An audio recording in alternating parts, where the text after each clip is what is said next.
जय हिंद, नमस्कार दोस्तों। मैं अभिषेक कुमार सिंह स्वागत करता हूं आप सभी का एकेएस सिविल एकेडमी के यूट्यूब चैनल पर। तो दोस्तों, क्रांति बैच आप लोगों की डिमांड पर सबसे ऊपर रहता है, तो इसीलिए मैंने आपसे कहा था कि लगातार जब तक प्री 2025 की तारीख नहीं आ जाती, इसमें लेक्चर्स डलते जाएंगे और 16 फरवरी को एग्जाम है। तो आराम से मान के चलो 10 फरवरी तक इस बैच में लेक्चर आने हैं। और इस बैच में लेक्चर जब आते हैं तो पता है ना उसका उपयोग कैसे करना है। क्रांति बैच को देखकर पीएससी का पेपर नहीं निकाल पाओगे आप। प्रीलिम्स की बीमारी का जो इलाज है वो 2 दवाइयों से बनता है। एक सेल्फ स्टडी प्लान जो घर बैठ के आपको पढ़ना है। फोकटबाजी में पेपर नहीं निकलता दोस्त मेरे कि तुमने कुछ 40-50 लेक्चर देख लिए और आप डिप्टी कलेक्टर बन जाएं, ऐसा संभव नहीं है। बहुत बड़ी जनसंख्या है। तो जो सेल्फ स्टडी के लिए बताया जाता है वो आपको करना है, हमारी इस वीडियो को जाके देखना है और सिर्फ सेल्फ स्टडी करेंगे आप कंटेंट पूरा पढ़ेंगे, आप काम पूरा करेंगे, लेकिन उसके बावजूद भी कुछ क्वेश्चंस ऐसे रहेंगे जो आपको बहुत ज़्यादा तकलीफ दे सकते हैं। और उसी तकलीफ को हटाने के लिए आती है हमारी दूसरी दवा, जिसका नाम है दोस्तों क्रांति बैच। आ जाइए थोड़ा सा ज़रा इस पर।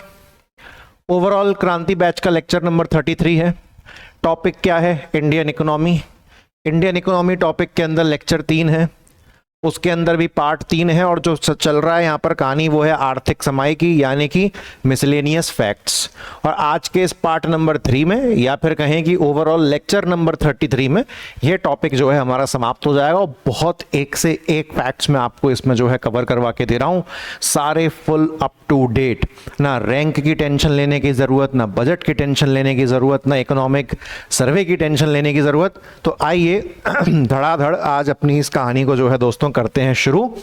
सबसे पहले अपनी पीडीएफ में से उन क्वेश्चंस को दोस्तों जो है हम लोग हटा देते हैं जिनको हम ऑलरेडी पढ़ चुके हैं। तो जहां से लेक्चर नंबर 33 लिखा होगा वो हमको जो है यहां पर ओपन कर लेना है।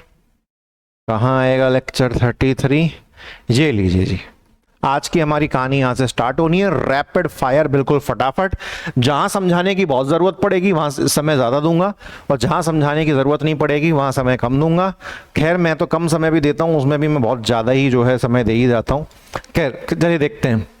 इंग्लिश वालों को टेंशन की जरूरत नहीं है, पता है ना, टीचर आपका खुद का इंग्लिश का है, तो ट्रांसलेशन की कोई दिक्कत आपको हैगी नहीं। देखो भाई, भारत सरकार द्वारा विश्व व्यापार संगठन जानते हो, WTO यानी कि वर्ल्ड ट्रेड ऑर्गेनाइजेशन में नए राजदूत का मतलब क्या होता है? एम्बेसडर। नए राजदूत के रूप में किस IAS अधिकारी को अपॉइंट किया गया है? नाम है सेंथिल पाडियन। क्या नाम है? सेंथिल पाडियन। समझ गए ना? भारत ने WTO में अपनी तरफ से जिस एम्बेसडर को भेजा है, जिस राजदूत को भेजा है, वो एक IAS अधिकारी हैं। नाम उनका क्या है? सेंथिल पाडियन। बहुत ज्यादा इंपॉर्टेंट क्वेश्चन है। WTO और आपको पता है अंतरराष्ट्रीय संस्थान है और आपके सिलेबस का पार्ट भी है इकोनॉमी में, तो ये प्रश्न आ सकता है सेंथिल पाडियन का। अगला प्रश्न दोस्तों हम लोग देखते हैं।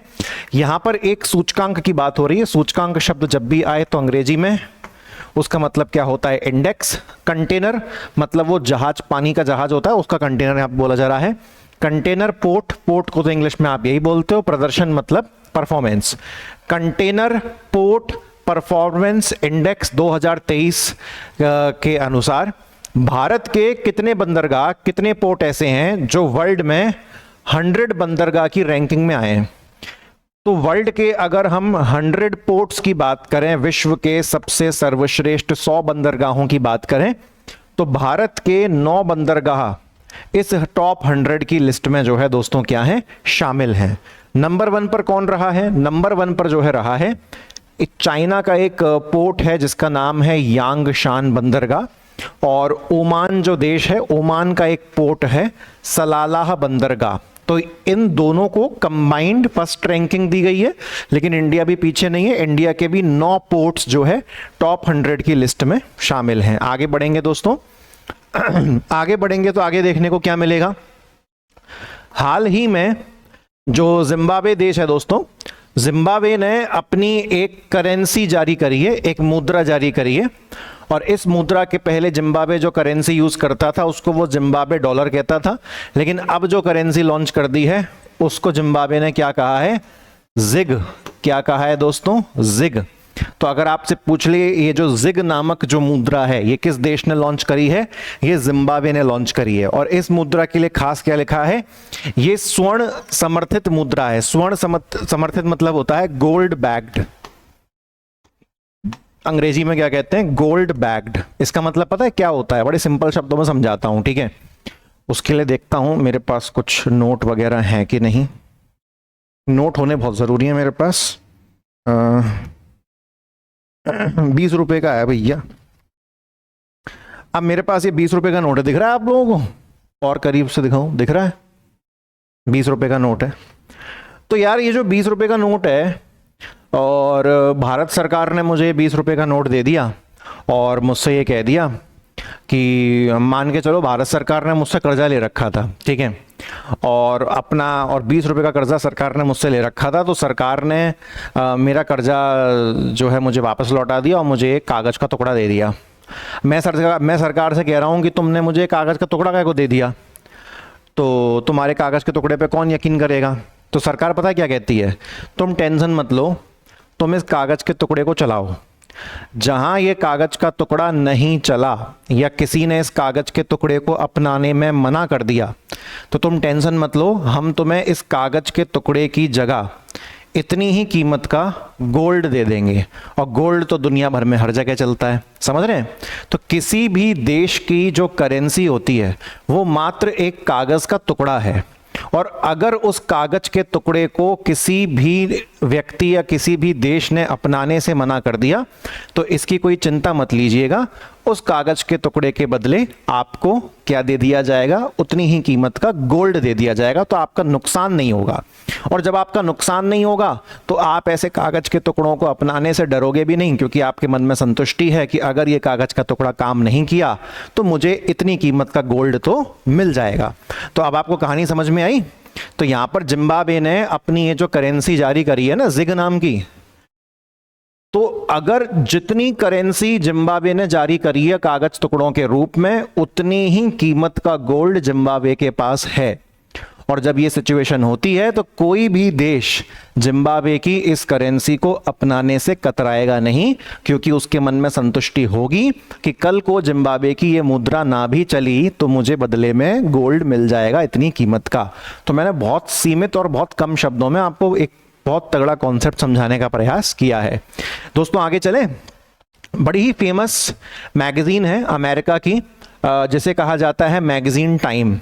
तो उन्होंने 2024 का जो साल है ना, उसमें दुनिया के जो 100 सबसे ज़्यादा इन्फ्लुएंशियल, सबसे प्रभावशाली जो कंपनियां हैं उनमें इंडिया की 3 कंपनी को शामिल किया है।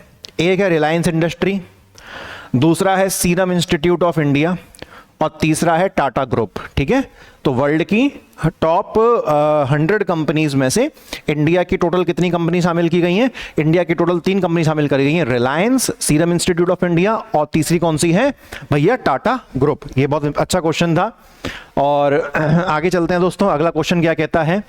वित्तीय वर्ष यानी कि फाइनेंशियल ईयर 23-24 वाला जो बीत के चला गया है, तो उस दौरान जो हमारे देश की आरबीआई है, भारतीय रिजर्व बैंक ऑफ इंडिया, तो उन्होंने भारत सरकार को टोटल कितना प्रॉफिट ट्रांसफर किया है? क्योंकि आपको पता ही है कि आरबीआई जो है वो किसकी बैंक होती है? आरबीआई पर्सनली किसके लिए काम करती है? भारत सरकार के लिए। तो भारत सरकार को आरबीआई हर साल जितना भी प्रॉफिट आरबीआई ने कमाया होता है वो प्रॉफिट भारत सरकार को ट्रांसफर किया जाता है। तो पिछला जो बीता हुआ वर्ष है, अभी ये 2024 का पूरा समाप्त तो हुआ नहीं तो हम इसकी बात तो करेंगे नहीं, तो पिछला जो वर्ष बीत के गया है उसमें आरबीआई ने टोटल कितना प्रॉफिट भारत सरकार को दिया है? तो 2.11 लाख करोड़। और मैंने आपसे कहा है जब भी लाख करोड़ लिखा होता है तो आप इसको काय में कन्वर्ट कर सकते हो? ट्रिलियन। तो मतलब कितना पैसा दिया है? 2.11 ट्रिलियन अमाउंट जो है रुपया दिया है आरबीआई ने किसको? भारत सरकार को प्रॉफिट के रूप में। उसके बाद दोस्तों यहां पर एक नाम का जो है उपयोग किया गया है, कंपनी उत्पादन लिंक प्रोत्साहन योजना। इसको हम जो है शॉर्ट में कहते हैं PLI, यानी कि प्रोडक्शन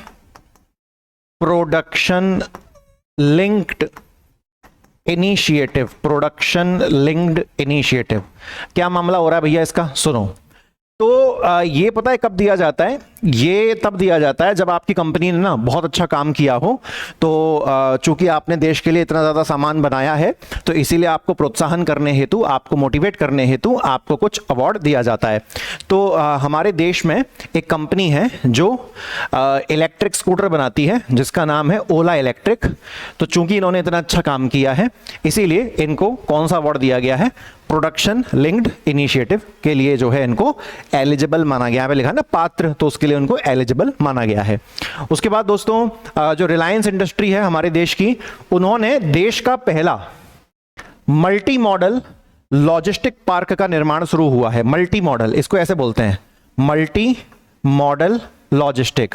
शॉर्ट में इस पार्क को कहते हैं MML पार्क, मतलब एक ऐसा पार्क जहां पर एक ही बार में 50 तरीके के काम हो सकते हैं, उत्पादन से संबंधित, प्रोडक्शन से संबंधित। ठीक है, तो जो रिलायंस इंडस्ट्री है, उन्होंने देश का, इंडिया का, क्वेश्चन बनेगा बड़ा सिंपल सा, इंडिया का सबसे पहला MML पार्क कहां खोला गया है?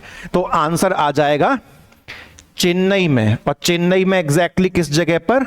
मापयेडू नाम की जगह पर जो है भारत का सबसे पहला MML पार्क जो है ओपन किया गया है। अब दोस्तों यहां पर एक लफड़ा शुरू हो सकता है, क्योंकि एक प्रश्न ऐसा भी है आपसे, एक है जोगी घोपा, एक जगह है असम में, जोगी घोपा, ये कहां पर आता है? असम में। अगर आप गूगल पर सर्च करोगे ना भारत का सबसे पहला MML पार्क, तो आपको चेन्नई का मापयेडू नहीं बोलेगा, वो भारत का पहला MML पार्क बोलेगा, जोगी घोपा, असम। लेकिन मैं दोनों क्वेश्चन में आपको डिफरेंस बता देता हूं कि क्लियर डिफरेंस तो गूगल पर अवेलेबल नहीं है, लेकिन फिर भी मैं आपको क्लियर कर देता हूं। वो क्या बोलेगा? इंडिया का सबसे पहला अंतरराष्ट्रीय स्तर का MML पार्क, इंडिया का सबसे पहला, भारत का सबसे पहला इंटरनेशनल लेवल का, अंतरराष्ट्रीय स्तर का MML पार्क अगर अब वो आपसे पूछता है तो बोल देना जोगी घोपा, आसाम।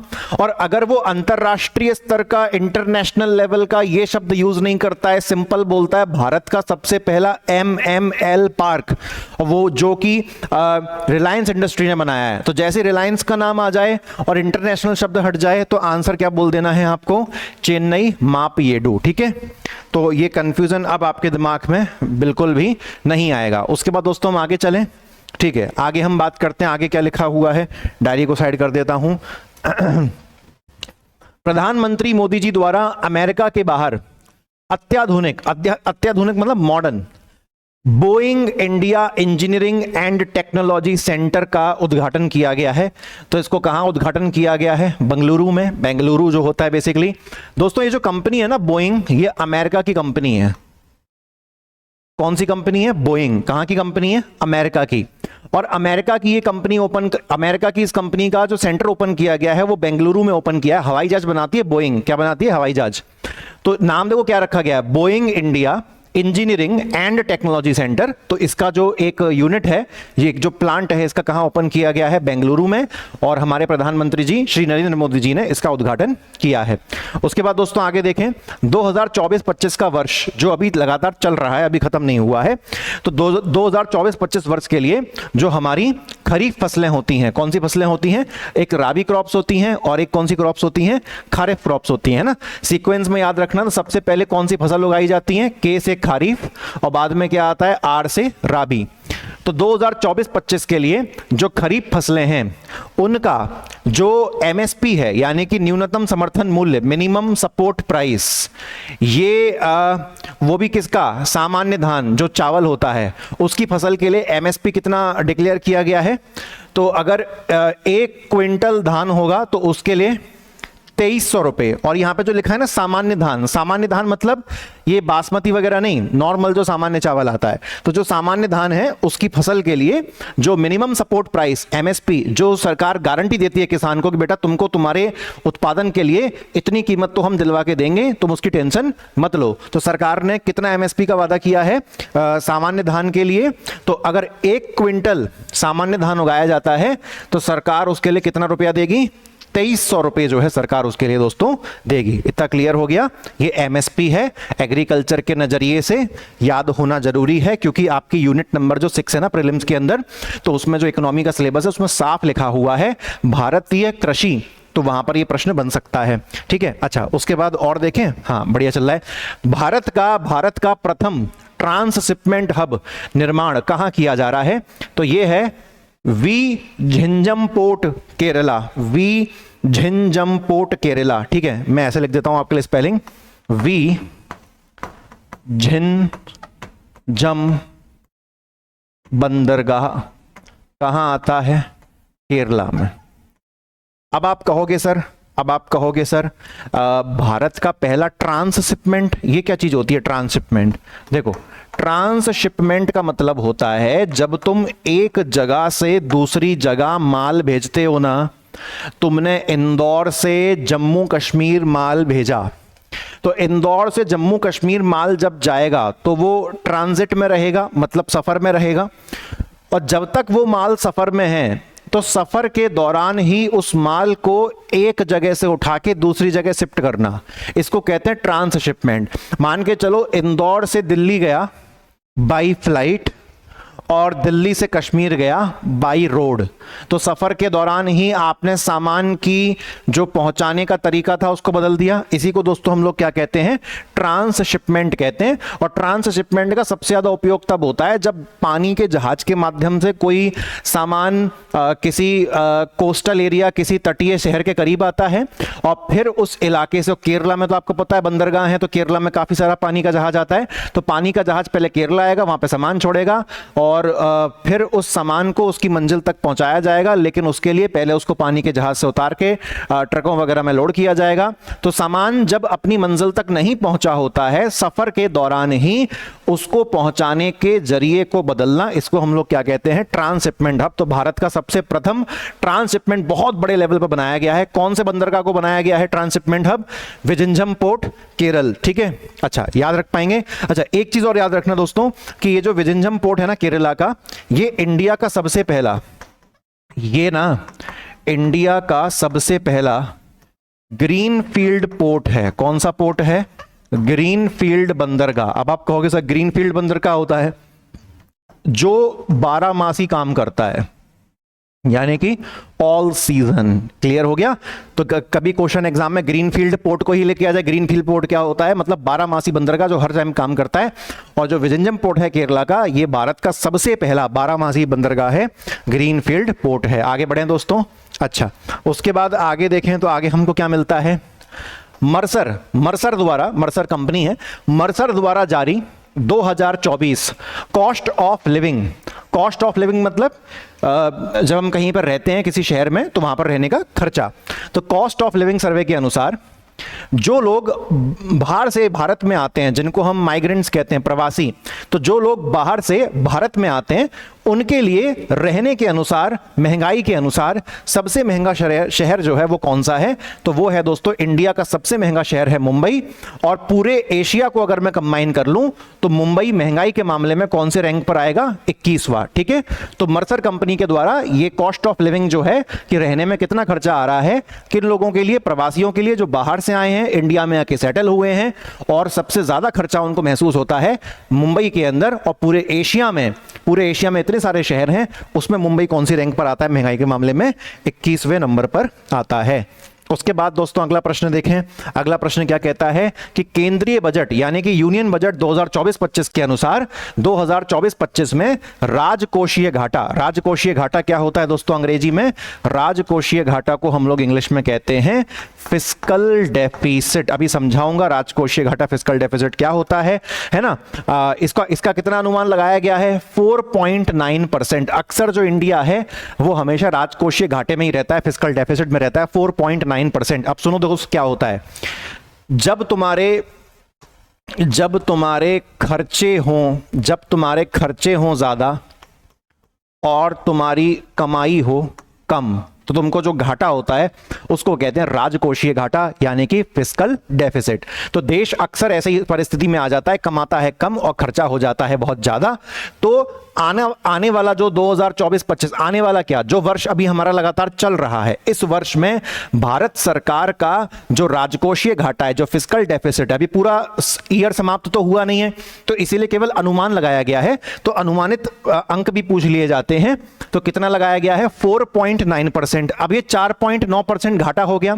अब ये घाटा निकाला किसका जाता है? तो ये जो घाटा निकाला जाता है ये सकल घरेलू उत्पाद यानी कि जीडीपी का निकाला जाता है। कभी भी आपसे पूछ ले कि राजकोषीय घाटा किसका निकलता है, तो जीडीपी का। तो जीडीपी मतलब क्या हो गया? तुमने कितना माल बनाया है, उस माल को कम बेच के तुम पैसा कमाओगे। तो जीडीपी को अगर तुम दूसरे शब्दों में देखो तो तुम्हारी कमाई है, तो कमाई का इतना प्रतिशत जो है काय में जाएगा? घाटे में जाएगा। तो जीडीपी का 4.9% भारत का आने वाले समय में 2024-25 में राजकोषीय घाटा यानी कि फिस्कल डेफिसिट है। अच्छा ठीक है, बहुत इंपॉर्टेंट है दोस्तों, इसको अच्छे से याद रखना।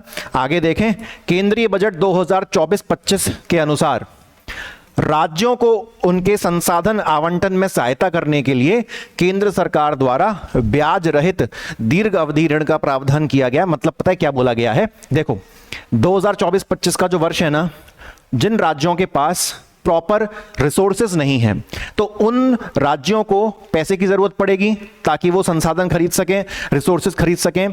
तो जो सेंट्रल गवर्नमेंट है वो इन राज्यों को पैसा देगी, है ना। और पैसा कैसे देगी? ब्याज रहित यानी कि interest free. Central government state government को ब्याज रहित यानी कि इंटरेस्ट फ्री क्या देगी? दीर्घ अवधि यानी कि लॉन्ग टर्म लोन। लंबे समय के लिए सेंट्रल गवर्नमेंट स्टेट गवर्नमेंट को क्या देगी? लॉन्ग टर्म लोन देगी, ताकि जो स्टेट गवर्नमेंट वाले हैं वो उससे जितने भी जरूरी संसाधन हैं, इंपॉर्टेंट रिसोर्सेज उनके राज्यों के लिए, वो उसको खरीद सके। और सरकार इस पूरे और सरकार टोटल कितना पैसा खर्च करेगी सहायता के लिए? 1.5 लाख करोड़। और लाख करोड़ को मैं क्या कहता हूं? सिंपल क्या बोल दो? 1.5 ट्रिलियन रुपीज। इतना क्लियर हो गया? अच्छा आगे बढ़ेंगे दोस्तों।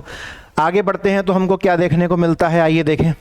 केंद्रीय बजट 2024-25 में किसानों की खेतीबाड़ी से संबंधित नई उच्च पैदावार वाली एवं जलवायु अनुकूल किस्में जारी करने की घोषणा की गई है। मतलब क्या बोला गया है कि जो 2024-25 का वर्ष है ना, ये कहां बोला गया है? यूनियन बजट के अंदर कि 2024-25 का जो वर्ष आने वाला है, किसान उसमें ज्यादा कमाई कर सकें। तो इसीलिए किसानों को हम ऐसी फसल की किस्म जो है बांटेंगे ताकि किसान को उससे लाभ हो सके।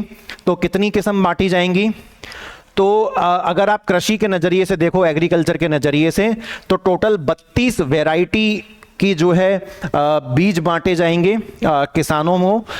32 वैरायटी बहुत होता है, हो सकती है इसमें कुछ चावल की वैरायटी हो सकता है कुछ गेहूं की वैरायटी हो सकता है, कोई सब्जियों की वैरायटी हो।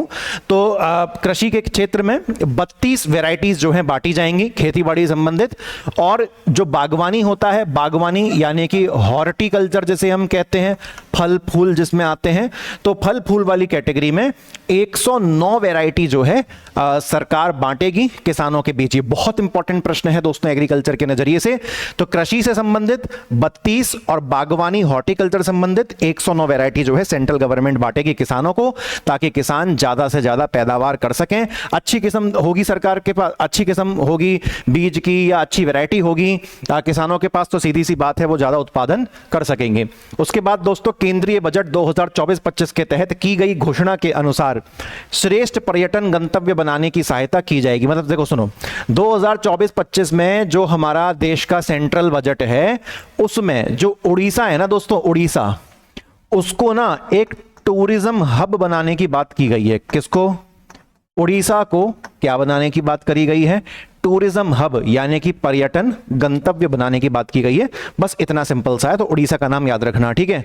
अच्छा, जो हमारे देश का सेंट्रल बजट रहा है दोस्तों 2024-25 का, तो उसके तहत जो है बिहार के जो कुछ मंदिर हैं इनको टूरिस्ट डेस्टिनेशन बनाने की बात की गई है। मतलब बिहार के इन मंदिरों को इतना ज्यादा डेवलप किया जाएगा कि टूरिस्ट डेस्टिनेशन एकदम हब बन जाएगा और टूरिज्म से बहुत पैसा कमाएगी सरकार। तो यहां पर कौन कौन से मंदिर शामिल किए गए हैं बिहार के? तो बिहार में एक जगह आती है गया, तो गया में एक मंदिर है विष्णुपद मंदिर, और एक जगह और आती है बिहार में बोध गया, वहां पर एक मंदिर है महाबोधि मंदिर। तो ये जो दो मंदिर हैं दोस्तों बिहार के, इनको टूरिज्म स्पॉट बनाया जाएगा बड़ी बढ़िया तरीके से, ताकि ज्यादा से ज्यादा टूरिज्म यहां पर आ सके। तो गया में कौन सा है? विष्णुपद मंदिर, और बोध गया में कौन सा है? महाबोधि मंदिर। याद रह जाएगा। आगे बढ़ते हैं दोस्तों। केंद्रीय बजट 2024-25, वापस से बजट का प्रश्न हो गया। ये मध्य प्रदेश का बजट नहीं है, ये इंडिया का बजट है। तो 24-25 बजट के अनुसार कितनी प्रतिशत कंपनियों के लिए, मतलब कितनी प्रतिशत नहीं, बजट 2024-25 सेंट्रल बजट के अनुसार यहां पर आनी चाहिए विदेशी कंपनी, फॉरेन कंपनीज। इसको अपडेट कर लेना।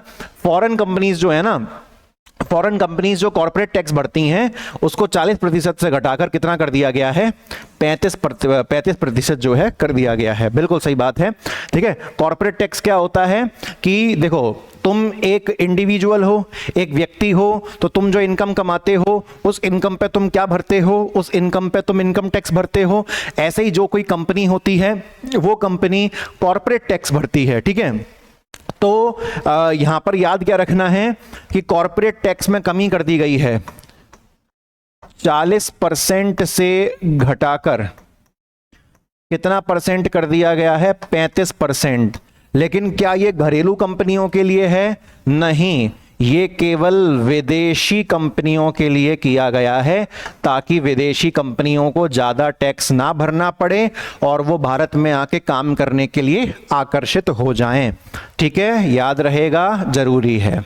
उसके बाद दोस्तों आगे देखते हैं। आगे क्या प्रश्न है? वापस से सेंट्रल बजट 24-25 का प्रश्न है।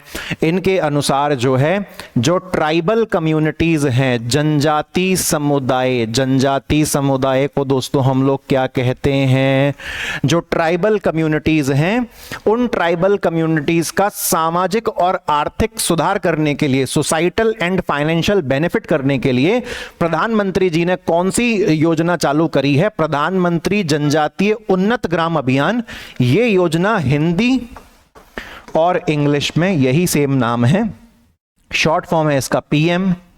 प्रधानमंत्री मतलब मतलब पीएम होगा ये, तो पीएम JUGA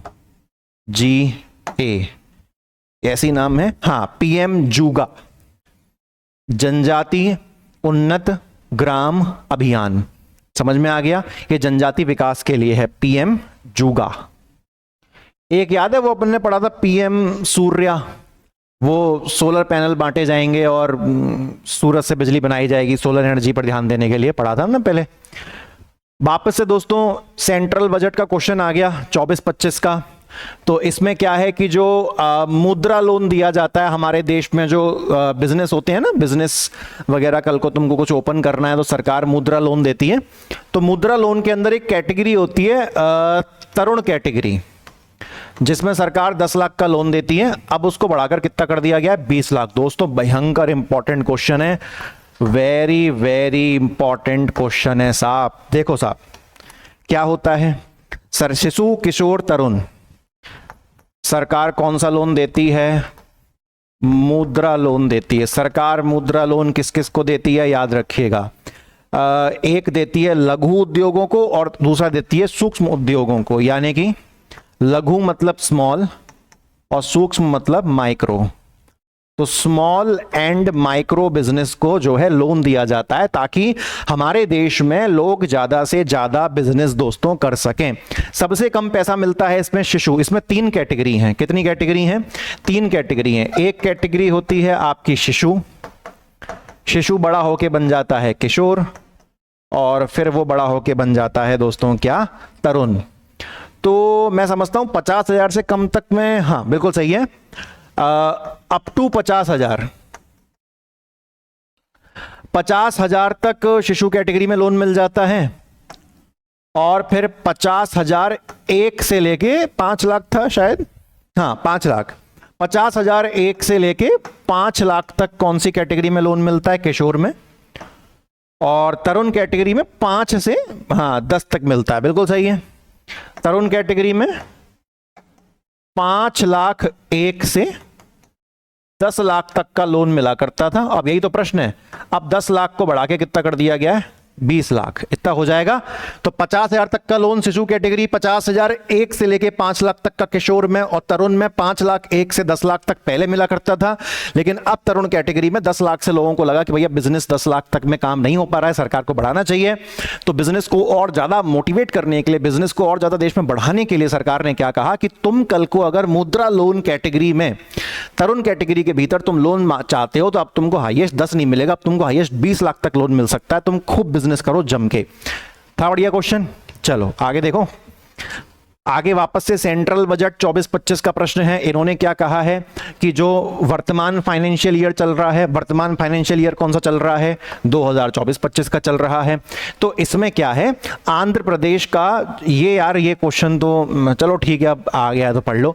आंध्र प्रदेश पुनर्गठन अधिनियम के अंतर्गत, यानी कि आंध्र प्रदेश रीऑर्गेनाइजेशन एक्ट के अंतर्गत आंध्र प्रदेश को कितनी आर्थिक सहायता दी जाएगी, 15,000 करोड़ रुपए। ठीक है, बस अभी इतना ही याद कर लो। इसमें अब आ गया तो पढ़ा रहा हूं। जैसे मध्य प्रदेश का पुनर्गठन हुआ था, ऐसे ही आंध्र प्रदेश का जो पुनर्गठन है उसके लिए सरकार कितना पैसा खर्च करेगी, 15,000 करोड़ रुपए। बस दैट्स इट, और कुछ नहीं जानना इसमें आपको। ठीक है, अच्छा और देखें, तुम्हारे सर जी की जन्मस्थली है आंध्र प्रदेश, तो उसके खातिर पढ़ लो। है केंद्रीय बजट 2024-25 वापस से आ गया, सेंट्रल बजट 24-25 का प्रश्न। तो सेंट्रल बजट 24-25 के अनुसार सोना और चांदी पर जो सीमा शुल्क लगता है, सीमा शुल्क मतलब जो कस्टम ड्यूटी लगती है ना, कस्टम ड्यूटी क्या होता है, सीमा शुल्क। एक बॉर्डर पार से इधर ला रहे हो तो उस पर टैक्स लगेगा। तो सोना और चांदी पर जो सीमा शुल्क लगता है उसको घटाकर कितना कर दिया गया है, उसको घटाकर कर दिया गया है 6%। ठीक है, अच्छा आपको कमेंट सेक्शन में बताना है कि 24-25 के इस रिडक्शन से पहले सोना और चांदी पर कितनी कस्टम ड्यूटी, कितना सीमा शुल्क लगता था। अब वर्तमान में 6% लगता है, पहले 6% तो नहीं लगता था, उससे ज्यादा लगता था। तो कितना लगता था, अगर आप बता सको तो गूगल से देख के बढ़िया आप बता देना कमेंट सेक्शन में। ठीक है, मैं देख लूंगा। वापस से सेंट्रल बजट का क्वेश्चन है 24-25 के अनुसार जो मोबाइल फोन होते हैं, mobile phone, charger, mobile bank, इन सब पर जो सीमा शुल्क लगता था कस्टम ड्यूटी, उसको घटाकर कितना कर दिया गया है, 15%। तो इसका भी बता देना भैया पहले कितना था। सोना चांदी पहले कितना था, जो अब घटकर कितना हो गया है, 6%।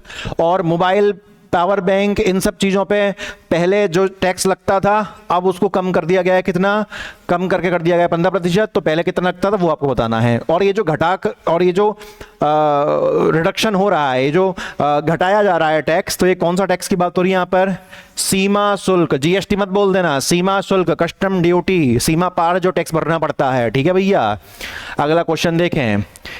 सेंट्रल बजट 2024-25, आप इसको यूनियन बजट भी कह सकते हो, कोई दिक्कत नहीं है।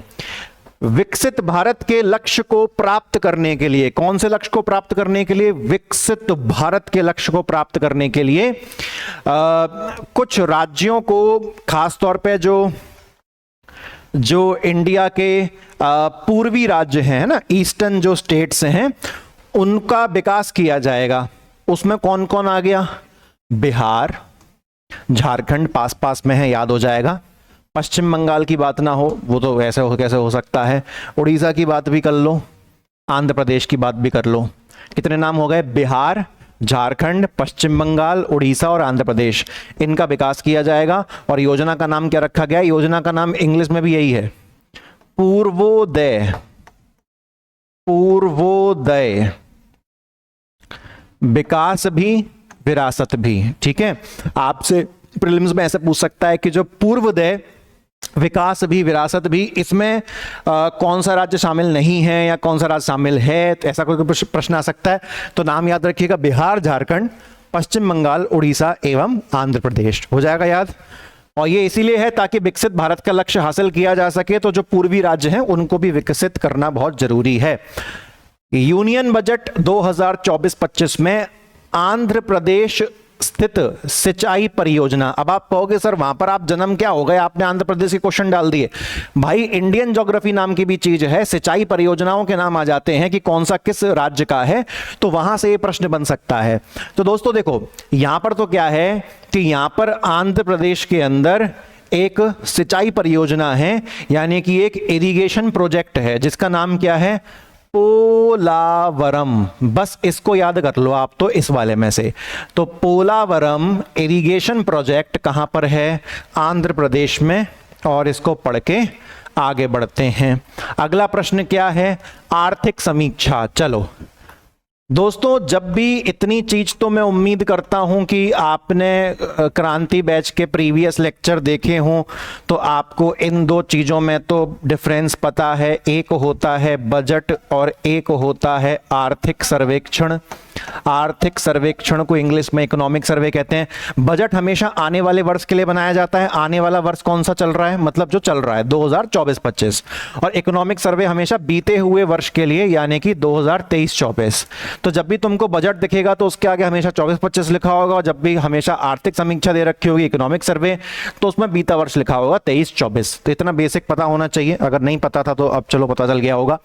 तो इकोनॉमिक सर्वे 23-24 के अनुसार अगर मैं लैंगिक परिप्रेक्ष्य से देखूं, लैंगिक मतलब क्या हो गया, gender point of view. Economic survey 23-24 के अनुसार अगर हम जेंडर पॉइंट ऑफ व्यू से देखें, लैंगिक नजरिए से देखें, तो 2017-18 की अगर मैं बात करूं तो उस दौरान 23.3% जो महिलाएं श्रमिक थीं, ये उनकी संख्या है। लेकिन अब महिला श्रमिक की संख्या 2022-23 तक आते आते कितनी बढ़ गई है, तो 23.3 से उछल के कितनी आ गई है, 37%। इसका मतलब यह है महिलाओं का सशक्तिकरण हो रहा है, उनका एम्पावरमेंट हो रहा है, और अब वो देश के विकास का ये जो सफर है उसमें वो अपने श्रम से, अपनी लेबर से भी जो है योगदान दे रहे हैं। और आप 5 वर्ष का आंकड़ा दिखाया गया है। 5 वर्ष पहले महिला श्रमिक विमेन लेबर की प्रतिशत कितना था, 23.3, और 5 वर्ष बाद 2022 तक आते आते जो महिला श्रमिक हैं, जो विमेन लेबर हैं, उनका प्रतिशत बढ़ के हो गया 37%, जो कि बहुत अच्छी बात है। ठीक है, अच्छा आगे बढ़ेंगे दोस्तों। अगला प्रश्न क्या है, जो जल जीवन मिशन है, कौन सा मिशन, जल जीवन मिशन। आप मुझे ये बताएंगे दोस्तों, लेकिन ना मैं ना यहाँ पर आपको एक चीज़ बताना चाहता था दोस्तों एक्स्ट्रा, वो मैं काम करता हूँ, आपको अभी लागे हाथ बता देता हूँ। मैंने पीछे आपको वो पढ़ाया था राजकोषीय घाटा, राजकोषीय घाटा। तो राजकोषीय घाटा एमपीपीएससी वालों का भरोसा नहीं है, पुराने वर्ष का भी पूछ सकता है आपसे, 3, 4, 5 वर्ष का तो पूछ ही लेता है, 5 वर्ष मान के चलो। तो मैं आपको ना पुराने वर्षों का भी बता देता हूँ। मैंने अभी आपको आने वाला जो वर्ष था 24-25, उसमें कितना अनुमान लगाया गया था, और ये हमेशा किसका निकलता है, राजकोषीय घाटा, जीडीपी का प्रतिशत निकलता है।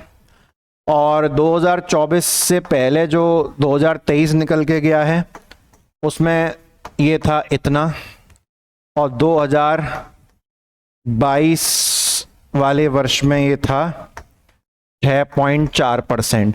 तो देखो भैया जैसे जैसे देश का विकास होता है तो जो घाटा है वो कम होता चला जाता है। पहले 6.4% था, फिर घट के 5.9 हो गया, अब घट के कितना हो जाएगा 4.9। फिर एक समय ऐसा भी आएगा जब हमारे पास राजकोषीय घाटा बिल्कुल नहीं रहा करेगा, हम प्रॉफिट में चला करेंगे। ठीक है, तो ये मुझे आपको लिखवाना था पहले, अब पहले नहीं लिख पाए, अब लिख लेना, मैं इसको हटा रहा हूँ। ठीक है, आप सुनो, देखो जो जल जीवन मिशन है, कमेंट सेक्शन में ये भी बता सकते हो आप मुझे कि जल जीवन मिशन की शुरुआत भारत में कब हुई थी, तारीख बता सकते हो। जल जीवन मिशन के तहत जो लाभार्थी हैं, जो बेनिफिशियरीज हैं, उनको नल से स्वच्छ पानी पहुंचाने में जो सबसे टॉप पर जो स्टेट रहा है वो कौन सा रहा है, तमिलनाडु। और तमिलनाडु के बाद नल से स्वच्छ पानी पहुंचाने के मामले में तमिलनाडु के बाद सेकंड रैंक पर दोस्तों कौन रहा है, सेकंड रैंक पर रहा है दोस्तों बिहार। इतना हो जाएगा, हो जाएगा साहब, बढ़िया, क्या दिक्कत है। आगे बढ़े। वित्तीय वर्ष 24-25 में भारत की वास्तविक सकल घरेलू उत्पाद, वास्तविक सकल घरेलू जीडीपी साहब, जीडीपी अनुमान कितना लगाया गया है? भारत की जीडीपी का अनुमान कितना लगाया गया है? 6.5 से 7%। इंपॉर्टेंट क्वेश्चन है। अभी पीछे राजकोषीय घाटे का अनुमान लगाया गया 4.9%, अब जीडीपी का अनुमान लगा दिया गया 6.5 से 7%। ओके, अच्छा ठीक है, ओके। अब इधर देखें, आर्थिक समीक्षा मतलब क्या हो गया? इकोनॉमिक सर्वे हमेशा बीते वर्ष का बनता है, बन गया 2023-24 के अनुसार।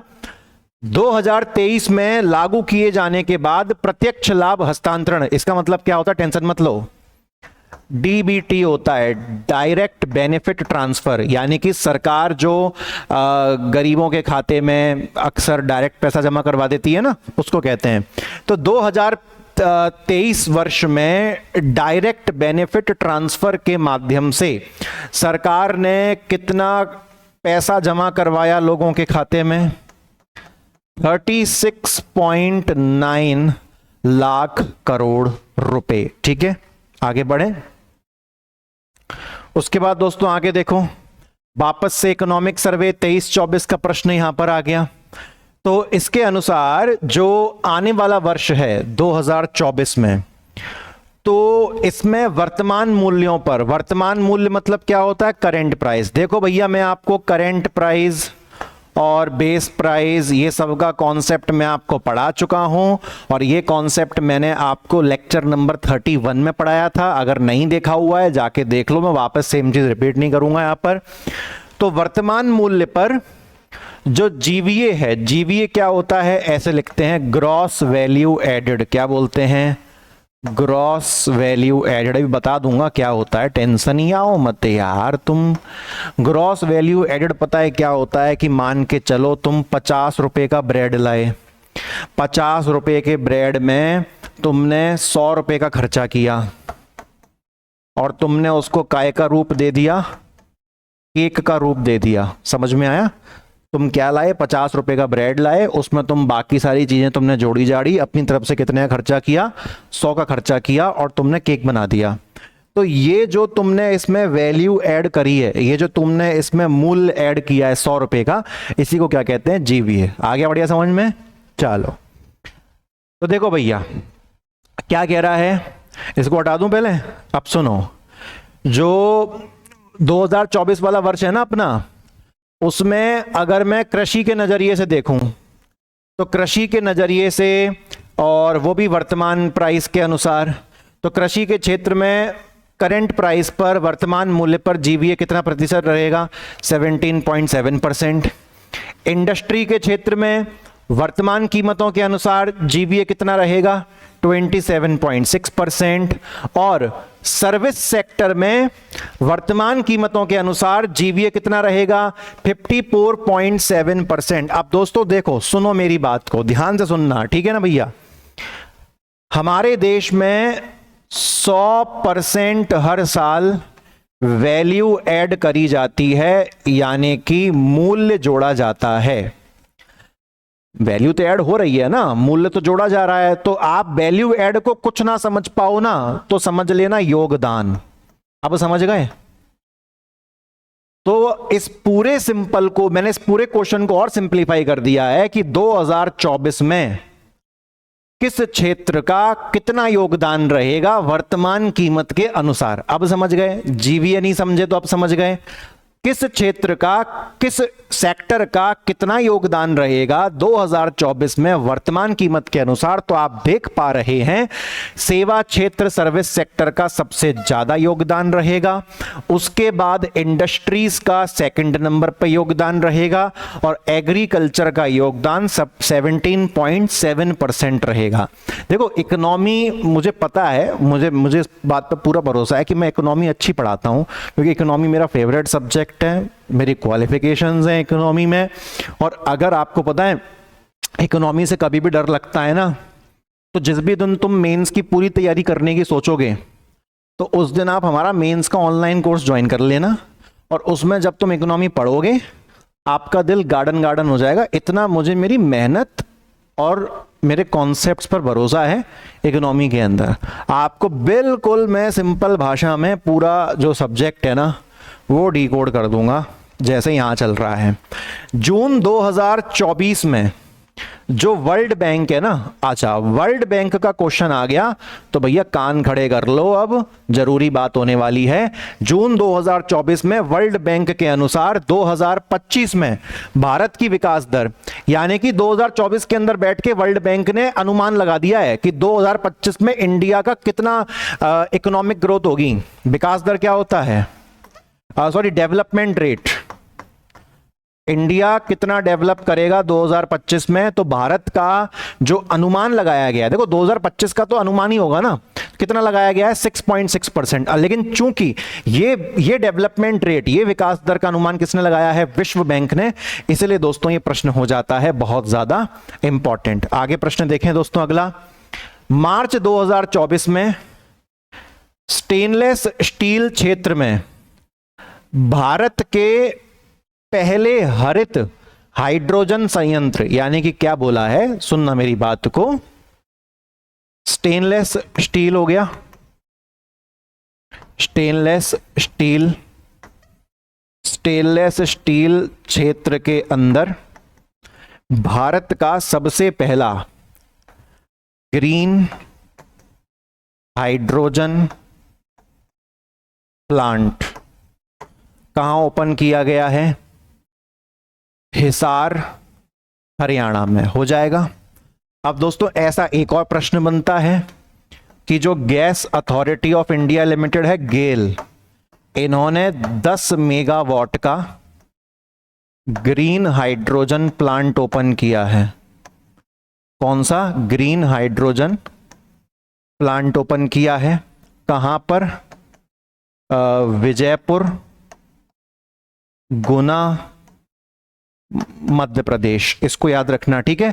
एक गेल ने ओपन किया है, 10 मेगावाट का है, कहां ओपन किया है, विजयपुर, गुना, मध्य प्रदेश।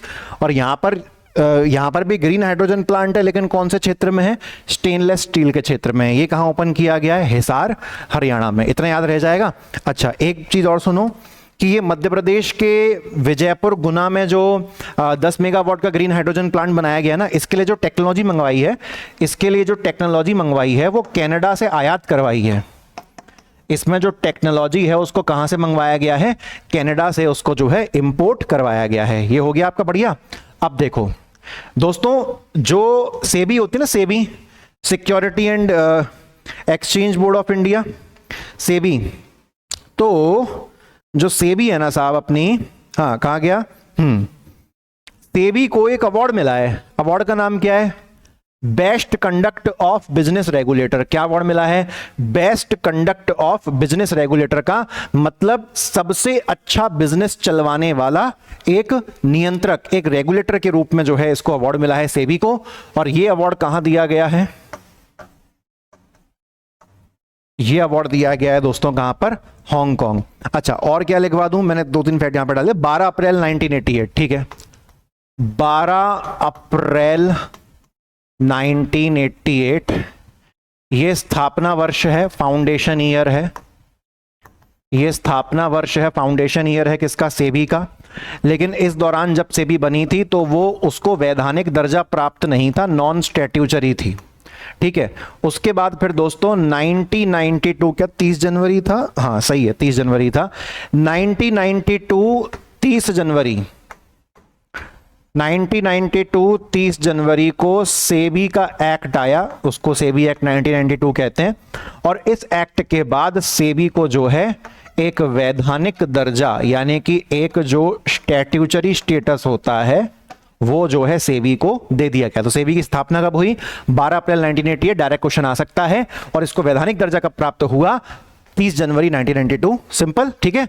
और अभी फिलहाल हांगकांग में सेबी को कौन सा अवार्ड मिला है, best conduct of business regulator का अवार्ड दिया गया है। उसके बाद दोस्तों आगे चलेंगे तो आगे देखते हैं साहब, मोदी 3.0 के तहत, प्रधानमंत्री आवास योजना के तहत कुल कितने आवास निर्माण को स्वीकृत किया गया है। तो मोदी 3.0 का मतलब क्या है, मोदी 3.0 का मतलब है जो आने वाला वर्ष है, जहां पर प्रधानमंत्री आवास योजना के तहत कितने लाख लोगों को, कितने करोड़ लोगों को घर दिया जाएगा, 3 करोड़ लोगों को घर दिया जाएगा। उसके बाद देखो जून 2024 में बाजार पूंजीकरण 8 लाख करोड़ के स्तर को पार करने वाला बैंक कौन सा बना है? एसबीआई। देखो भैया, बाजार पूंजीकरण का मतलब क्या होता है? कैपिटल इन्वेस्टमेंट, मतलब बड़े बड़े चीजों में पैसा लगाने वाला। ठीक है, तो कैपिटल में पैसा लगाने वाला, बड़े बड़े निवेश करने वाला, वो भी कितनी कीमत के? 8 लाख करोड़ के लेवल को किसने पार कर लिया है रिसेंटली? एसबीआई। चलो इसकी मुझे नहीं लगता ज्यादा चांस है, लेकिन आ भी सकता है। मोबाइल सारथी 2.0, ये जो ऐप है, एवं नहीं ऐप, ये ऐप किसने लॉन्च किया है? मोबाइल सारथी 2.0। तो ये ऐप दोस्तों लॉन्च किया है किसने? सेबी ने। सेबी के क्वेश्चन आ रहे हैं तगड़े, याद रखना, आपके सिलेबस में भी है। उसके बाद इन्वेस्ट इंडिया द्वारा जारी एक अनुमान के मुताबिक भारत का ई कॉमर्स बाजार 325 बिलियन डॉलर तक कब पहुंच जाएगा? 2030 तक। कब पहुंच जाएगा? 2030 तक। क्या चीज पहुंच रही है 2030 तक? इंडिया का जो ई कॉमर्स है। ई कॉमर्स समझते हो? ऑनलाइन जो तुम शॉपिंग करते हो ना, उसी को कहते हैं ई कॉमर्स। ई कॉमर्स मतलब इंटरनेट के माध्यम से होने वाला व्यापार। तो इंटरनेट के माध्यम से आजकल कितना व्यापार हो रहा है? सब ऑनलाइन हो गया है। स्विगी है, जोमैटो है ना, और इंस्टामार्ट है, अमेजोन है, फ्लिपकार्ट है, मिंत्रा है, अजियो है, सब कुछ ऑनलाइन होता है। सब कुछ ऑनलाइन होता है आजकल। तो ऑनलाइन इंटरनेट के माध्यम से जो बिजनेस है वो इतना भयंकर हो गया है कि आने वाले वर्ष में क्या वो कौन सा आंकड़ा पार कर सकता है? 325 बिलियन डॉलर का। तो ये होते होते लगभग कितना वर्ष आ जाएगा? 2030 तक हम 325 बिलियन डॉलर का आंकड़ा भी पार कर देंगे। तो आई होप कि ये खबर आपको समझ में आ गई और रटने की जरूरत आपको नहीं पड़ रही है। 2024 को भारत में एक डिजिटल पेमेंट की कंपनी हम सभी जानते हैं, फोन पे। तो फोन पे ने यूपीआई सर्विस लॉन्च कर दी है। कहां पर? श्रीलंका में। और हमने पहले भी पढ़ा था कि यूपीआई सर्विस श्रीलंका के साथ साथ और कहां लॉन्च करी गई है? मॉरिशस में। ओके, याद रखिएगा। ये विजयपुर मध्य प्रदेश वाला तो मैंने आपको बता दिया, 10 मेगावाट का प्लांट है। किसने लगवाया है? गेल इंडिया ने लगवाया है ना। और इसको मंगवाया कहां से गया है? इसकी टेक्नोलॉजी को कहां से इंपोर्ट किया गया है? कनाडा से जो है दोस्तों इसको इंपोर्ट किया गया है।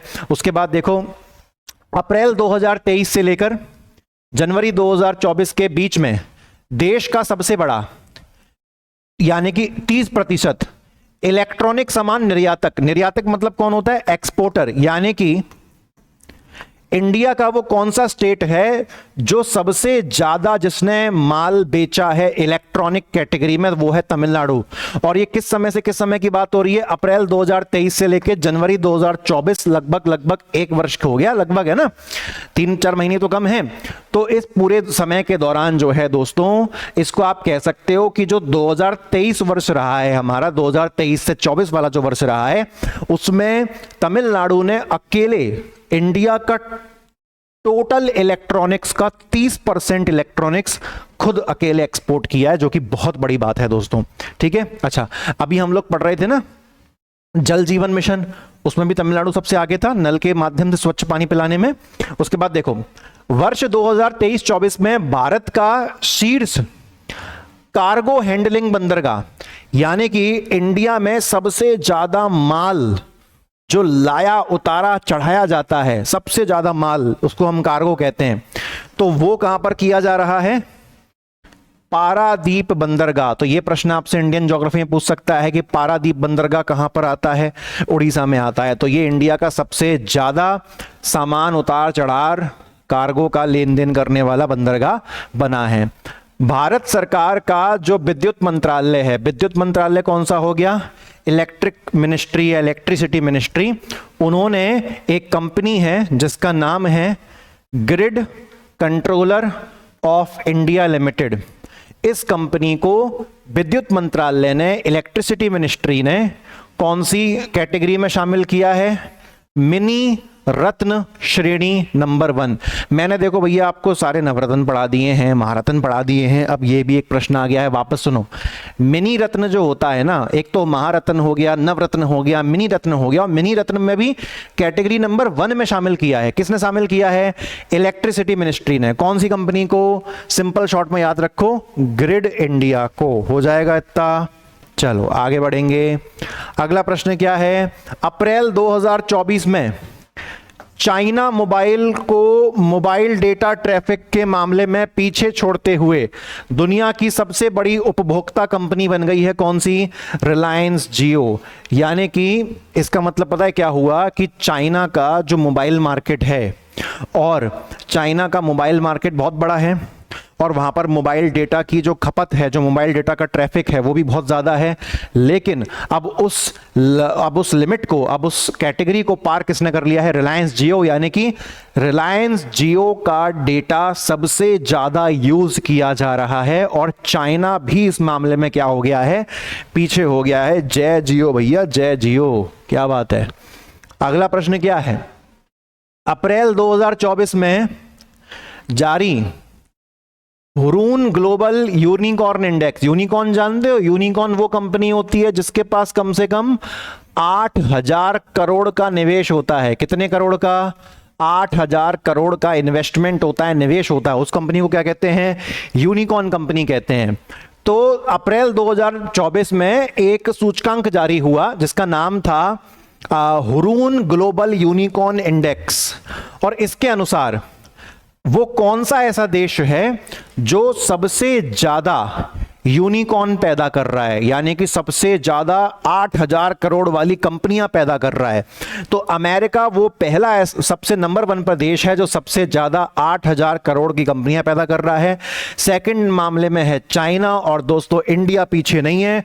इंडिया 3rd रैंक पर है दोस्तों। बहुत तगड़ी बात है। हमारे यहां बिजनेस ग्रो कर रहा है, इंडस्ट्रीज ग्रो कर रही हैं, और स्टार्टअप्स ग्रो कर रहे हैं। 8,000 करोड़ की कंपनियां ओपन हो रही हैं। बहुत बड़ी बात है। ठीक है, तो यूनिकॉर्न ओपन करवाने में भारत का कौन सा स्थान है दोस्तों? 3रा स्थान है। उसके बाद केंद्रीय मंत्री हैं हरदीप सिंह पुरी। इन्होंने 2024 में वैकल्पिक ऑटो ईंधन जिसका नाम रखा है एथनॉल 100। देखो, एथनॉल की मात्रा पेट्रोल में ज्यादा होने से पता है क्या होता है? पेट्रोल सस्ता भी होता है और प्रदूषण भी कम होता है। तो इसीलिए इन्होंने एक ऑल्टरनेटिव, हिंदी में लिखा है ना वैकल्पिक, ऑल्टरनेटिव फ्यूल जो है उसको लॉन्च किया है, और इस वैकल्पिक ईंधन का नाम रखा है एथनॉल 100। और इसको कहां लॉन्च किया गया है? नई दिल्ली में, क्योंकि सबसे ज्यादा प्रदूषण से इस समय वही पीड़ित है। मैं तो इनफैक्ट कहूंगा गाजियाबाद ने नई दिल्ली को भी पीछे कर दिया है एयर क्वालिटी इंडेक्स के खराब होने के मामले में। 500+ पे जा चुकी है ये कैटेगरी गाजियाबाद में। तो गूगल पर सर्च करके देखना, मेरे ख्याल से सबसे ज्यादा प्रदूषण आपको गाजियाबाद बताएगा वो। मार्च 2024 में माजुली मुखौटे एवं पांडुलिपि पेंटिंग को जीआई टैग प्रदान किया गया है। तो मांजुली मुखौटे, मंजुली का जैसा लग रहा है मुझे, मांजुली मुखौटे और पांडुलिपि पेंटिंग, इसका संबंध कहां से है? असम से। वेरी इंपॉर्टेंट क्वेश्चन दोस्तों, वेरी इंपॉर्टेंट क्वेश्चन। पता है क्यों? क्योंकि तुम्हारे सिलेबस में इंडियन आर्ट एंड कल्चर है, भारतीय कला संस्कृति, वहां पर यह प्रश्न वो फंसा सकता है। आगे देखें भैया, क्वेश्चन खत्म पे खत्म नहीं हो रहे, झाड़ी लगी हुई है धड़ाधड़। वित्त मंत्री निर्मला सीतारमण द्वारा प्रस्तुत अंतरिम बजट क्या होता है? इंटरिम बजट कहते हैं अंग्रेजी में। जिस साल दोस्तों चुनाव होते हैं ना, उस साल इंटरिम बजट लॉन्च किया जाता है। सुनो मेरी बात, अगर सरकार फुल बजट लॉन्च कर देगी और चुनाव के बाद सरकार अगर चुनाव हार गई तो उस फुल बजट का क्या होगा?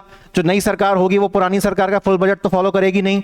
इसीलिए जिस साल चुनाव ड्यू होते हैं उस साल क्या होता है कि जो सरकार अभी वर्तमान में चल रही है, जिसका समय खत्म होने वाला है, वो फुल बजट लॉन्च करने की बजाय अंतरिम बजट लॉन्च करती है, कि ताकि अगर चुनाव के बाद वो हार भी गई तो भी नई सरकार अंतरिम बजट को फॉलो ना करते हुए वो अपना फ्रेश फुल बजट फॉलो कर लेंगे। ठीक है, तो वित्त मंत्री निर्मला सीतारमण जी ने, चूंकि चुनाव वर्ष था, तो अंतरिम बजट को जो है प्रस्तुत किया, और उसमें रेलवे से जुड़े 3 आर्थिक गलियारों के निर्माण की घोषणा की गई है। मतलब जो अंतरिम बजट लॉन्च किया था निर्मला सीतारमण जी ने, उसमें रेलवे से जुड़े हुए 3 गलियारों को बनाने की बात की गई। गलियारे दोस्तों क्या होते हैं? गलियारे होते हैं कॉरिडोर।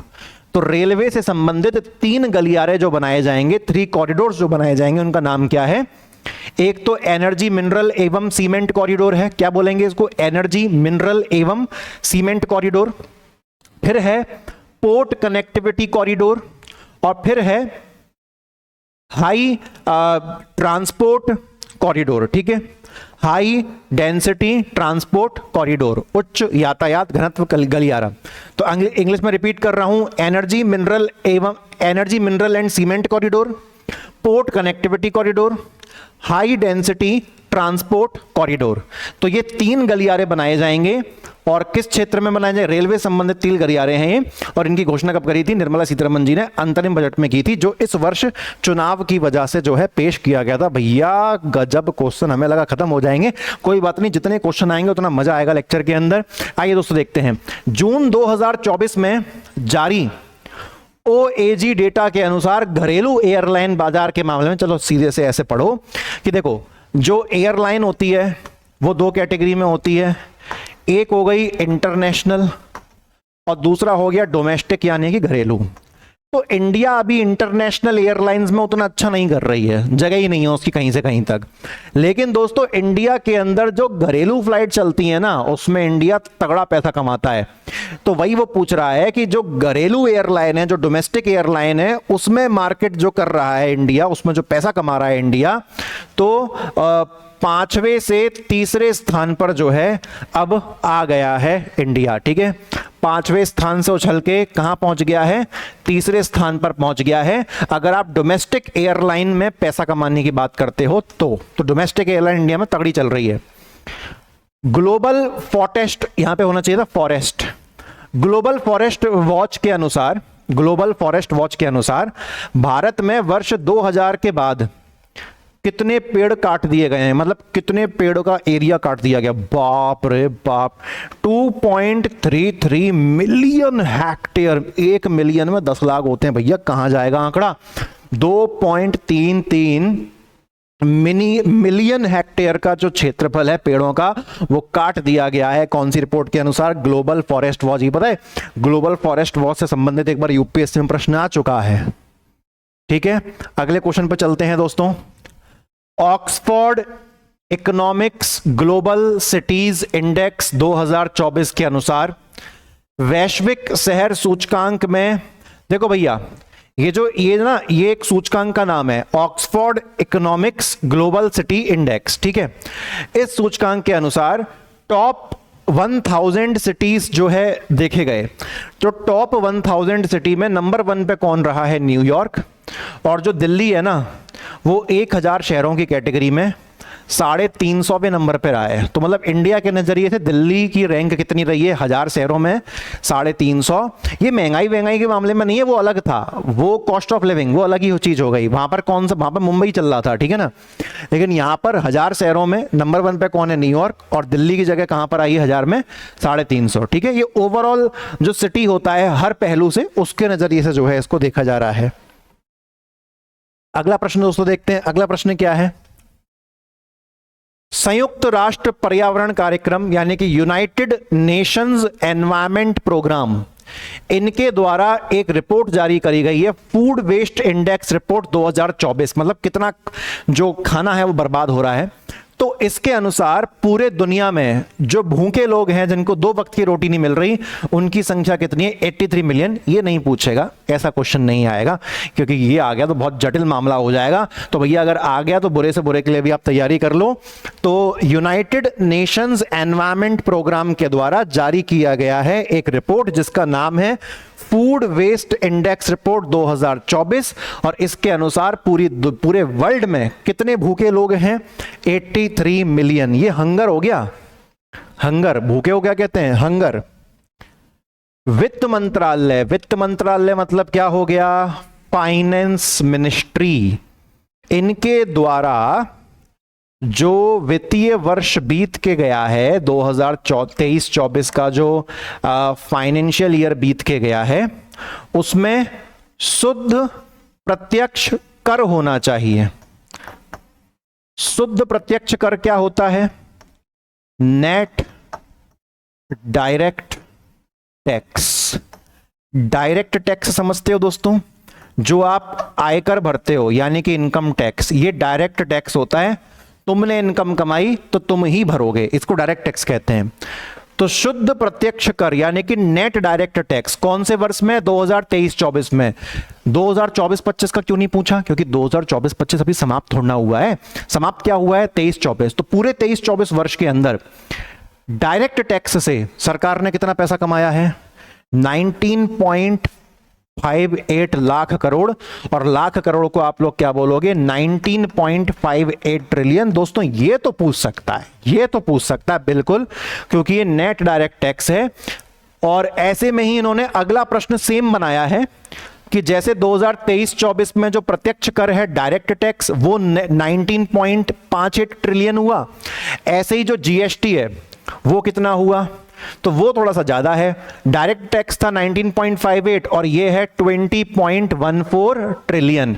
अब दोस्तों जो जीएसटी होता है ना, ये प्रत्यक्ष कर नहीं होता, ये अप्रत्यक्ष कर होता है, मतलब इनडायरेक्ट टैक्स। डायरेक्टली हमारे ऊपर नहीं लगता, हमारे ऊपर इनडायरेक्टली जो है ये लगता है, ठीक है। तो डायरेक्ट टैक्स कितना कलेक्ट कर लिया? 19.58 ट्रिलियन। और जीएसटी के रूप में इनडायरेक्ट टैक्स कितना कलेक्ट कर लिया? 20.14 ट्रिलियन। उसके बाद दोस्तों अमेरिका की एक बड़ी ही फेमस मैगजीन है, आपने भी उसका नाम सुना होगा, फोर्ब्स मैगजीन। तो अमेरिका की बड़ी फेमस फोर्ब्स मैगजीन है जिसमें अरबपतियों की लिस्ट जारी करी गई। तो अरबपतियों की लिस्ट में जो टॉप 10 अमीर लोग हैं इस दुनिया के उनको शामिल किया गया। तो उसमें से मुकेश अंबानी कौन सी रैंक पर थे? 9th रैंक पर थे भैया। गुज्जू भाई हैं अपने। क्वेश्चन की जड़ी देखो आप कितनी सारी है। ईरान के दक्षिण पश्चिमी तट, दक्षिण पश्चिमी क्या हो गया? साउथ वेस्ट तट पर एक बंदरगाह है जिसका नाम है, नहीं हाँ क्या कहता है, ईरान के साउथ वेस्ट यानी कि दक्षिण पश्चिमी तट पर स्थित बंदरगाह के शाहिद बेहेश्ती टर्मिनल का संचालन 10 वर्ष के लिए भारत को सौंपा गया है। तो यहां पर कौन से बंदरगाह की बात हो रही है? चाबहार बंदरगाह। दोस्तों चाबहार बंदरगाह ये वो बंदरगाह है जो लगता तो ईरान के पास में, चलो हमने मान लिया, लेकिन इस चाबहार बंदरगाह के माध्यम से जो क्या कहते हैं, चाबहार बंदरगाह तो मैं समझता हूं अफगानिस्तान में लगता है यार, क्या चक्कर है? मेरी नॉलेज के हिसाब से तो ईरान में नहीं लगता, ईरान तो जमीन से घिरा हुआ है इधर उधर से। तो देखो चाबहार जो बंदरगाह है ना ये अफगानिस्तान में ही लगता है साहब। वो तो जो बंदरगाह होता है ना उसके दरवाजे दूर दूर अलग अलग दिशाओं में होते हैं जिसको हम लोग कहते हैं टर्मिनल, एंट्रेंस जैसे हम कहते हो। तो चाबहार बंदरगाह वैसे तो अफगानिस्तान की मदद करी थी किसने? इंडिया ने, और इंडिया ने पैसा दिया था इस बंदरगाह को बनवाने के लिए।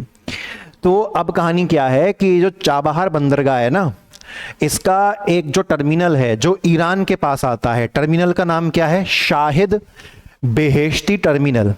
तो इस टर्मिनल का 10 साल का कॉन्ट्रैक्ट मिल गया है किसे? इंडिया को, कि यहां से जो भी इस दरवाजे से जो भी लेन देन होगा उसका पैसा किसके पास पहुंचेगा? इंडिया के पास पहुंचेगा, ठीक है। तो बस यही है। एक बार यार मैं गूगल भी कर लेता हूं क्योंकि यार मैं कैसे यार, ये इंटरनेशनल रिलेशंस की खबरें हैं 3-4 साल पहले कितना न्यूज में था। 2019 में तो भयंकर न्यूज में था। चाबहार पोर्ट,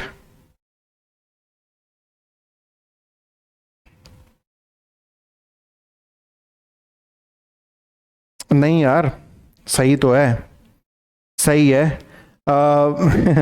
वो सही कह रहा है, ईरान में ही लग रहा है भैया, ईरान में ही लग रहा है। ओमान से टच होता है। चाबहार पोर्ट लोकेशन ईरान है भैया, ईरान है। सॉरी मैं गलत था, और मैं गलत ऐसे हो गया दोस्तों, मैं भी गलत नहीं बोल रहा था, मुझे भी एक पुरानी खबर याद आ रही थी। चाबहार पोर्ट याद रखना ईरान में है। खैर ये प्रश्न तो आएगा नहीं इस तरीके से ईरान में है क्योंकि वर्ल्ड ज्योग्राफी तो हट गई है। मुझे ऐसे याद था कि जैसे कि ये अपना इंडिया है ना और ये अपना पाकिस्तान है, और ये अपना अफगानिस्तान है। तो इंडिया जब भी लेन देन करना चाहता है ना अफगानिस्तान से, तो पाकिस्तान बीच में आने नहीं देता था, रास्ता ब्लॉक कर देता था। तो इंडिया ने यहाँ पे क्या किया था, हाँ सही है यार, ईरान में क्यों है, इंडिया ने क्या किया, इंडिया ने अपना पैसा खर्च करवा के यहाँ पर ईरान के पास ये चाबहार पोर्ट बनवाया, फिर जहाज से यहाँ पर बहुत सारा गेहूं भेजा था और फिर सड़क के माध्यम से उसको अफगानिस्तान भेजा था। तो मुझे इसीलिए वो अफगानिस्तान क्लिक हो रहा था, बट थैंकफुली सही टाइम पे मैं भी, दिमाग से कभी कभी निकल जाता है, करेक्ट हो गया। ईरान का ही बंदरगाह है भैया चाबहार पोर्ट। तो उसका कौन सा टर्मिनल 10 साल के लिए भारत को दे दिया गया है, शाहिद बेहेश्ती टर्मिनल। टर्मिनल क्या, पूरा बंदरगाह दे दो भैया, पूरा पैसा तो इंडिया ने लगाया है चाबहार में। भैया खत्म हो गए आपके प्रश्न, और प्रश्न खत्म हो गए। लेकिन यार एक प्रश्न में इसमें डालना भूल गया, मैं आपको उसको अलग से लिखवा देता हूं, ठीक है। अच्छा देखो, अलग से लिखवा रहा हूं, ध्यान से लिखना। एक चीज लिखवा रहा हूं, ईज ऑफ डूइंग बिजनेस। इसको अंग्रेजी में और हिंदी में ऐसे ही बोलते हैं, लेकिन अगर तुम इसका अनुवाद मुझसे मांगोगे तो ईज ऑफ डूइंग बिजनेस का मतलब होता है कि तुम्हारे यहां पर व्यापार करने में कितनी सरलता होती है। वापस सुनो, तुम्हारे राज्य में व्यापार करने में कितनी सरलता होती है। समझ में आ गया। तो इनकी जो 2024 वाली रैंकिंग है ना, उसमें दोस्तों मध्य प्रदेश 14th रैंक पर है। कौन सी रैंक पर है, 14th रैंक पर। मध्य प्रदेश में अगर हमको व्यापार करना है और उस व्यापार की सहूलियत के नजरिए से अगर मैं देखूं तो मध्य प्रदेश की रैंक क्या है, 14th है 2024 के अनुसार। टॉप 3 बता देता हूं मैं आपको, टॉप 3 कौन कौन रहे हैं। फर्स्ट पे रहा है दोस्तों केरला, सेकंड पर रहा है आंध्र प्रदेश, और थर्ड पे दोस्तों रहा है गुजरात। इतना हो जाएगा। चौथा भी लिख लो, चलो। चौथे पे रहा है आपका त्रिपुरा, नहीं चौथे पे राजस्थान था यार, त्रिपुरा। दो कभी कभी हम डायरी में भी गलत लिख लेते हैं, वो इसलिए लिख लेता हूं भैया, गलत नहीं है, डायरी में भी गलत लिख लिया है, लेकिन दिमाग में पड़ा तो क्लिक हो गया कि चौथे पे त्रिपुरा लिख रखा है डायरी में, जबकि था राजस्थान, और 5वें पे था त्रिपुरा। टॉप 5 ये हो गए। एमपी की रैंक क्या है, 14th है ना। अच्छा, ईज ऑफ डूइंग बिजनेस में 2023 की रैंक भी बता दूं साहब, क्योंकि 2023 में ना एमपी की रैंक थी 4, और सोचो क्या हालत हो गई, 14 पे पहुंच गई। मतलब एक वर्ष के भीतर एमपी में इतनी खराब परिस्थितियां हुई हैं कि यहां पर व्यापार करने की सहूलियत चौथे पायदान से खिसक के सीधे कहां पहुंच गई है, 14th पर। अगर मैं सेम 2023 के अनुसार बात करूं, 2023 के अनुसार, तो नंबर 1 पर था आपका आंध्र प्रदेश, सेकंड पर था यूपी, थर्ड पे था तेलंगाना, और 4th पे था आपका एमपी। तो साहब इसके साथ जो है ना आपका ये आर्थिक सामायिकी मिसलेनियस फैक्ट की जो सीरीज है 3 लेक्चर की समाप्त हुई है। इकोनॉमी पढ़ाना बंद नहीं किया है। और तुम ये मैं तो एक बेवकूफ़ी से इतना परेशान हूं, सर हम आपकी इकोनॉमी के लेक्चर देख लें हमारा प्री क्लियर हो जाएगा। पहली बात तो भैया तुम ये बताओ, इकोनॉमी के लेक्चर देख के प्री कैसे हो जाएगा, सब पढ़ना पड़ेगा कि नहीं पढ़ना पड़ेगा। और जब मैं बार बार तुम्हें कह चुका हूं कि मेरी तरफ से 2 दवाइयां हैं प्री निकालने के लिए, उसमें पहली दवाई सेल्फ स्टडी का जो टाइम टेबल देता हूं उसके अनुसार तुमको सेल्फ स्टडी की जो किताबें बताता हूं वो तो याद करो डेली घर पे बैठ के, कि क्रांति बैच का एक लेक्चर देखोगे बस काम हो गया तुम्हारा। तो थोड़ा कॉमन सेंस लगाया करो, टीचर जो चीज कह रहा है उसको सुनो, फिर तुम बाद में ढींगरा फोड़ दोगे कि हमने तो आपके क्रांति बैच के सारे लेक्चर देखे, हमारा तो प्रीलिम्स में तब भी सिलेक्शन नहीं हो पाया। अरे भैया एक दवाई खाओगे दूसरी दवाई खाओगे नहीं। क्रांति बैच सहायता के लिए है, जो एग्जाम में 15 से 20 ऊटपटांग क्वेश्चन आते हैं उनके लिए है क्रांति बैच। बाकी तो जो आपको बुक लिस्ट बताई है उसके माध्यम से आपके नंबर खिंचेंगे सारे के सारे, रिमेनिंग 75-80 क्वेश्चन तो वो करेंगे नहीं आप पूरे दिन, और बस आपको शॉर्टकट चाहिए कि एक लेक्चर देख लें काम हो जाएगा। तो भैया हम तो लाख बार मना कर रहे हैं, लेकिन तुम जानबूझ के अगर गड़बड़ करना ही चाहते हो वो तो भैया देखो आपकी मर्जी है, उसमें तो हम कुछ कर नहीं सकते। फिलहाल दोस्तों इस वीडियो के लिए दीजिए मुझे इजाजत, मिलेंगे अगली वीडियो के अंदर। Thank you very much.